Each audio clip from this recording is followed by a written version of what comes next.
ലേശം ഉളുപ്പ്.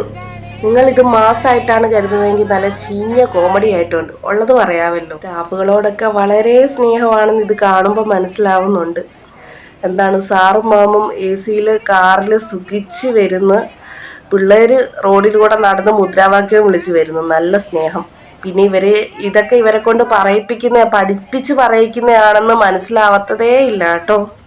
പിന്നെ സ്റ്റാഫുകളോട് എനിക്ക് പറയാനുള്ളത്, നാണം കെട്ടും പണം നേടുക, നാണക്കേടാ പണം മാറ്റിടും. നിങ്ങളെ ഉദ്ദേശിച്ച് മാത്രം എന്ത് അർത്ഥവത്തായ വരികൾ.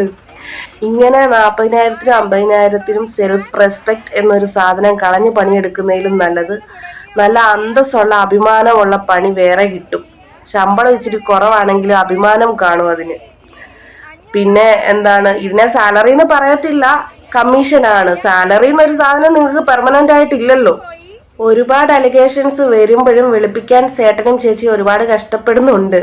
പിന്നെ ഇത്രയും ആൾക്കാർ ഈ പറയുന്നതാണോ കള്ളം, അതോ സ്റ്റാഫ് അവരെ പേടിച്ചിട്ട് കുഴപ്പമില്ലെന്ന് പറയുന്നതാണോ സത്യം? ഏതാണ് സത്യം? അരിയാഹാരം കഴിക്കുന്നവർക്ക് മനസ്സിലാകും ഇതൊക്കെ കാണുമ്പോൾ കാര്യങ്ങളുടെ കിടപ്പ്. പിന്നെ തെണ്ടി തിന്നുന്നതിന് ഇതിനേക്കാൾ അന്തസ്സുണ്ട് മക്കളെ. പിന്നെ ഈ ഒരു വിഷയത്തിൽ പ്രതികരിക്കേണ്ടെന്ന് നേരത്തെ വിചാരിച്ചായിരുന്നു. കാരണം ഒരുപാട് പേര് നമുക്ക് പറയാനുള്ള കാര്യങ്ങൾ പറഞ്ഞ് വീഡിയോ ചെയ്ത് പിന്നെ അതിൻ്റെ ആവശ്യമില്ലാന്ന് തോന്നി. പക്ഷേ ഈ ഒരു വീഡിയോ കണ്ടിട്ട് പറയാതിരിക്കാൻ തോന്നിയില്ല, അതുകൊണ്ടാണ്. അപ്പോൾ ശരി.